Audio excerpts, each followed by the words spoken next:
നമ്മുടെ രാജ്യത്തിൻ്റെ കരുത്ത് എത്രത്തോളമുണ്ട് എന്ന് മനസ്സിലാക്കുന്ന മറ്റൊരു സംഭവം കൂടെ ചരിത്രത്തിലേക്ക് രേഖപ്പെടുത്തപ്പെട്ടിരിക്കുന്നു എന്ന് വേണം സേതുലക്ഷ്മി നമ്മളിതിനെ കാണാൻ എന്നാണ് ഞാൻ വിചാരിക്കുന്നത്. കരുത്ത് എന്ന് വെച്ചാൽ സൈനികമായ കരുത്ത് മാത്രമല്ല, ധാർമ്മികമായ കരുത്ത് കൂടെ ഇന്ത്യ എന്ന മഹാരാജ്യത്തിന് എത്രമേൽ വലുതായിട്ടുണ്ട് എന്ന് നമ്മൾ തെളിയിക്കുന്ന ഒരു സംഗതിയായി ഇത്.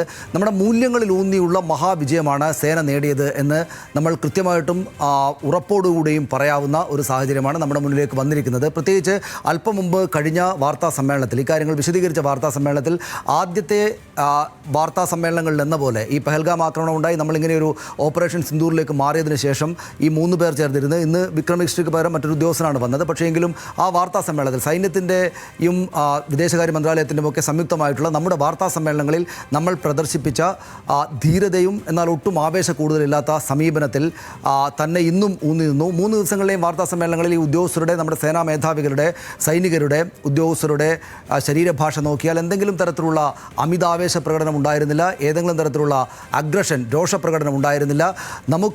നമ്മളോട് ചെയ്യുന്നതിന് മെഷേർഡ് ആയിട്ടുള്ള മറുപടി നമ്മൾ അതിശക്തമായിട്ട് കൊടുത്തുകൊണ്ടേയിരിക്കുന്നു എന്നാണ് അവർ ആവർത്തിച്ച് പറഞ്ഞത്. നിശ്ചയമായിട്ടും ആദ്യ ദിവസങ്ങൾ തൊട്ട് തന്നെ നമ്മൾ വിജയത്തിനൊപ്പം തന്നെയായിരുന്നു, അല്ലെങ്കിൽ വിജയം നമുക്കൊപ്പം തന്നെയായിരുന്നു എന്ന് അവരുടെ കമ്പോസ്ഡ് ആയിട്ടുള്ള ആ വാർത്താ സമ്മേളന രീതികൾ തന്നെയും ലോകരാഷ്ട്രത്തിന് മുന്നിൽ തെളിയിച്ചു കൊടുത്താണ്. ഇന്നത്തെ വാർത്താ സമ്മേളനത്തിലെ ഏറ്റവും പ്രധാനപ്പെട്ട കാര്യം ഇന്നും നമ്മുടെ മൂല്യങ്ങളിൽ ഊന്നി നിന്നുകൊണ്ടുള്ള ധാർമ്മികമായിട്ടുള്ള വിജയം, ധാർമ്മികമായിട്ടുള്ള മേൽക്കൈ പാകിസ്ഥാന് മുകളിൽ ഇന്ത്യക്ക് തന്നെയാണ് എന്ന് തെളിയിക്കുന്ന വിധം തന്നെ നമ്മുടെ സൈനിക ഉദ്യോഗസ്ഥർ സംസാരിച്ചു എന്ന് വേണം മനസ്സിലാക്കാൻ. അതിനകത്ത് ഏറ്റവും പ്രധാനപ്പെട്ട അവർ പറഞ്ഞ് ചൂണ്ടിക്കാണിച്ച പല കാര്യങ്ങളിലൊന്നും ഏറ്റവും പ്രധാനപ്പെട്ട കാര്യം, നമ്മൾ പാകിസ്ഥാനിലെ പള്ളികളെ ആക്രമിച്ചു എന്ന വ്യാജ പ്രചാരണം പാകിസ്ഥാൻ നടത്തി എന്ന് പറഞ്ഞതിന് ശേഷം സമയമെടുത്ത് വളരെ കൃത്യമായ വാക്കുകളിലൂടെ അവർ വിശദീകരിച്ചത് നമ്മുടേതൊരു മതേതര രാഷ്ട്രമാണ്, ഇന്ത്യ ഒരു മതേതര രാഷ്ട്രമാണ്, നമുക്ക് ആ ധാർമ്മിക മൂല്യങ്ങളിൽ അടിയുറച്ച് നിന്നിട്ട് മാത്രമേ നമ്മൾ എല്ലാ കാലവും പെരുമാറിയിട്ടുള്ളൂ എന്ന കാര്യം പറഞ്ഞതിന് ശേഷം ഒരു ദേവാലയവും നമ്മൾ ആക്രമിച്ചിട്ടില്ല എന്ന കാര്യം വളരെ കൃത്യമായി തന്നെയും നമ്മുടെ സൈനിക മേധാവിമാർ പറഞ്ഞു. ഇത്ര ചുരുക്കം നേരം മാത്രം നീണ്ടുനിന്ന വാർത്താ സമ്മേളനത്തിൽ സൈനികമായിട്ടുള്ള കാര്യങ്ങൾ വിശദീകരിക്കുന്നതിനൊപ്പം തന്നെ ഇത്ര മേൽ പ്രധാനപ്പെട്ട ഒരു ധാർമ്മികമായിട്ടുള്ള പോയിന്റ് കൂടെ അവർ മുന്നോട്ട് വെച്ചു എന്നത് വളരെ സവിശേഷ ശ്രദ്ധയോടെ കാണേണ്ടതാണ്.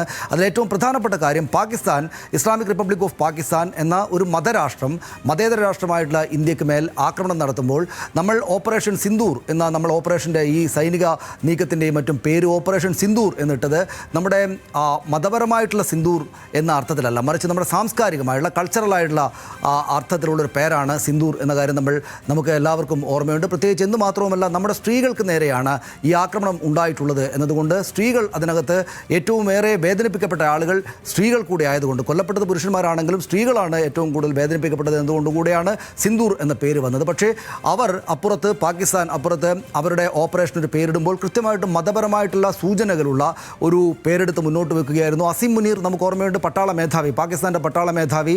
ഈ പഹൽഗാം ആക്രമണം ഉണ്ടാകുന്നതിന് മുമ്പ് വിദേശത്ത് അദ്ദേഹത്തിൻ്റെ അല്ലെങ്കിൽ പാകിസ്ഥാൻ്റെ ആളുകളോടായി നടത്തിയ സംഭാഷണത്തിൽ ഹിന്ദു മതത്തെ പേരെടുത്ത് പറഞ്ഞുകൊണ്ട് തന്നെ ഇന്ത്യയൊരു മതപരമായിട്ട് ഇന്ത്യക്കെതിരായിട്ടുള്ള എതിർപ്പ് നമ്മൾക്കുണ്ട്, നമ്മുടെ പാകിസ്ഥാൻ്റെ വ്യത്യസ്തത മതപരമായിട്ടുള്ളതാണ് എന്ന് ആവർത്തിച്ച് പറയുകയും അസീം മുനീറിൻ്റെ അത്തരത്തിലുള്ള അഗ്രസീവായിട്ടുള്ള ഏതെങ്കിലും ഒരു പട്ടാള മേധാവി ഏതെങ്കിലും ഒരു രാജ്യത്ത് നടത്താത്ത വിധം വളരെ മോശമായിട്ടുള്ള ഇത്തരം പ്രതികരണങ്ങളാണ് ഈ പഹൽഗാം ആക്രമണത്തിലേക്ക് ഭീകരവാദികളെ പ്രചോദിപ്പിച്ചത് എന്ന് പോലും ചില നിരീക്ഷകർ കാണുന്നുണ്ട്. സ്വാഭാവികമായിട്ടും അങ്ങനെ ഒരു മതപരമായിട്ടുള്ള പ്രശ്നമാണ് ഇത് ഇന്ത്യയും പാകിസ്ഥാനും തമ്മിലുള്ളത് എന്ന് സ്ഥാപിക്കാൻ ഈ ഓപ്പറേഷൻ്റെ പേരിലൂടെ പോലും പാകിസ്ഥാൻ ശ്രമിച്ചപ്പോൾ നിശ്ചയമായിട്ടും നമ്മുടേതൊരു മതപരമായിട്ടുള്ള കാര്യമല്ല, മതേതരമായ രാഷ്ട്രമാണ്, ബഹുസ്വരമായ രാഷ്ട്രമാണ് എന്ന് ആദ്യം മുതൽ തെളിയിച്ചുകൊണ്ടാണ്, ആ കൊടിക്കൂറ എടുത്ത് ഏറ്റവും മുന്നിൽ പിടിച്ചുകൊണ്ടാണ് ഇന്ത്യ മുന്നേറിയത്. എന്താണ് ഇത് ധാർമ്മികമായിട്ടുള്ള വമ്പൻ വിജയമാണ് നമ്മൾ നേടിയിരിക്കുന്നത് എന്നതിന് തെളിവായിട്ട് ഞാനിത് പറയാനുള്ള കാരണം, നമുക്കറിയാം, ഇപ്പോഴും ഓർമ്മയുണ്ട്, വ്യോമിക സിംഗ്, സോഫിയ ഖുറേഷി, വിക്രം മിശ്രി, പല വിശ്വാസധാരയിലുള്ള ഈ രാജ്യത്തിൻ്റെ ബഹുസ്വരതയുടെ അടയാള ബിംബങ്ങളായിട്ടുള്ള ആളുകളാണ് ആദ്യ ദിവസം മുതൽ സേനയ്ക്കും രാജ്യത്തിനും വേണ്ടിയിട്ട് ലോകത്തെ കണ്ട് സംസാരിച്ചു കൊണ്ടേയിരുന്നത് അവരുടെ കമ്പോസ്ഡായുള്ള ഭാഷയിൽ.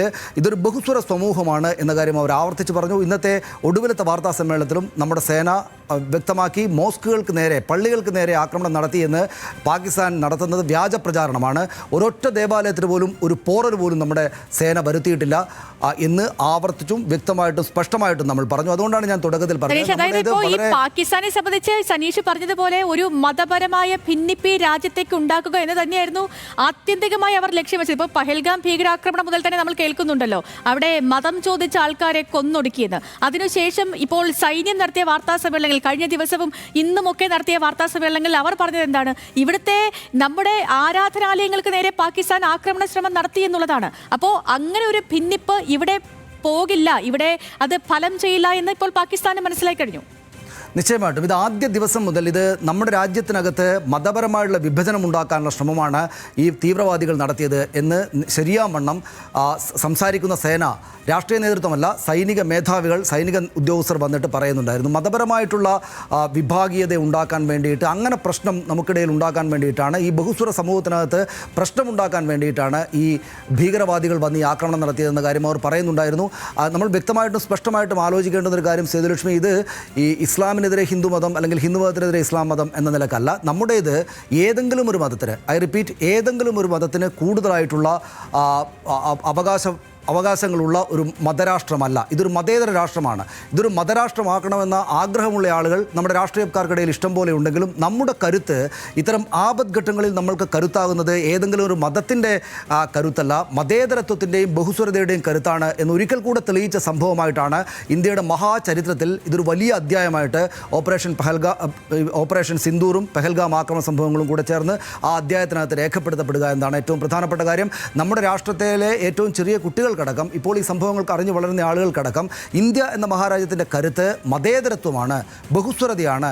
വ്യോമിക സിംഗും സോഫിയ ഖുറേഷിയും വിക്രം മിശ്രയും ഒന്നിച്ചിരിക്കുന്ന, അവർക്ക് ഒന്നിച്ച് കാര്യങ്ങൾ നടത്താനുള്ള മതേതരത്വമാണ്. എല്ലാ മതങ്ങൾക്കും അവകാശങ്ങളുള്ള, എല്ലാ മതങ്ങൾക്കും തുല്യമായ അവകാശങ്ങളുള്ള ഈ ബഹുസ്വരതയാർന്ന സമൂഹത്തിൻ്റെ ബഹുസ്വരത എന്ന കരുത്താണ് നമ്മുടെ രാജ്യത്തെ ആപത്ഘട്ടങ്ങളിൽ സഹായിക്കുന്നത്, ഏതെങ്കിലും ഒരു മതത്തിൻ്റെ ശക്തിയല്ല എന്ന് വീണ്ടും വീണ്ടും വീണ്ടും തെളിയിക്കുന്ന ഒരു സംഭവമായിട്ടാണ് നമ്മുടെ രാജ്യത്തിൻ്റെ ജീവചരിത്രത്തിലെ ഏറ്റവും വലിയ അധ്യായങ്ങളിലൊന്ന് എന്ന നിലയ്ക്ക് ഓപ്പറേഷൻ സിന്ദൂർ സ്ഥാപിക്കപ്പെടുക. കൃത്യമായിട്ടും നിശ്ചയമായിട്ടും ഇത് ആവർത്തിച്ച് നമുക്ക് പറയാവുന്ന വിധത്തിൽ ഇന്നത്തെ വാർത്താ സമ്മേളനത്തിൽ പോലും സൈന്യം വളരെ വ്യക്തമാക്കിയിട്ടുണ്ട്. ഒരുപാട് സംഭവ വികാസങ്ങൾ ഇതിനകത്ത് നടന്നു. അമേരിക്കയുടെ ഇടപെടലുണ്ടായിട്ട് നമുക്കറിയുന്നതും അറിയാത്തതുമായ, ഒരുപക്ഷെ നമ്മൾ ഒരിക്കലും ഇനി അറിയാത്തതായിട്ടുള്ള ഒരുപാട് സംഭവ വികാസങ്ങൾ ഈ ദിവസങ്ങൾക്കകത്ത് നടന്നിട്ടുണ്ടാകും. പക്ഷേ അതിനകത്തുനിന്ന് പിക്ക് ചെയ്തിട്ട് നമ്മളുടെ വാർത്താ സമ്മേളനം നടത്തി നമ്മളോടും ലോകത്തോടും പറയാൻ വേണ്ടി തീരുമാനിച്ച കാര്യങ്ങളിൽ ഒന്ന്, പള്ളി ആക്രമിച്ചു എന്ന് പാകിസ്ഥാൻ നടത്തിയ പ്രചരണം വ്യാജ പ്രചാരണമാണ് എന്ന് നമ്മുടെ സേന പറഞ്ഞിട്ടുണ്ടെങ്കിൽ അത് ഏറ്റവും പ്രധാനപ്പെട്ട ഒരു കാര്യമായിട്ട് മുന്നോട്ടേക്ക് വെക്കാൻ അവർ ആഗ്രഹിക്കുന്നതാണ്. അതിൽ ഏറ്റവും പ്രധാനപ്പെട്ട കാര്യം ഇതുകൊണ്ടാണ് ഞാൻ പറഞ്ഞത്, നമ്മുടെ ധാർമ്മിക മൂല്യങ്ങളിൽ ഊന്നി നിന്നുള്ള, നമ്മുടെ മതേതരത്വ മൂല്യങ്ങളിൽ ഊന്നിയുള്ള മഹാവിജയമാണ് ഇന്ത്യ നേടിയത്. അത്തരമൊരു മഹാവിജയം ധാർമ്മിക മൂല്യങ്ങളിൽ, മതേതരത്വ മൂല്യത്തിൽ ഊന്നി നിന്നുകൊണ്ട് നമ്മൾ നേടിയെന്നാണ് നമ്മൾ ലോകത്തോട് ഇന്ന് കാണിച്ചു കൊടുത്തിരിക്കുന്നത്, പറഞ്ഞിരിക്കുന്നത് സേതുലക്ഷ്മി.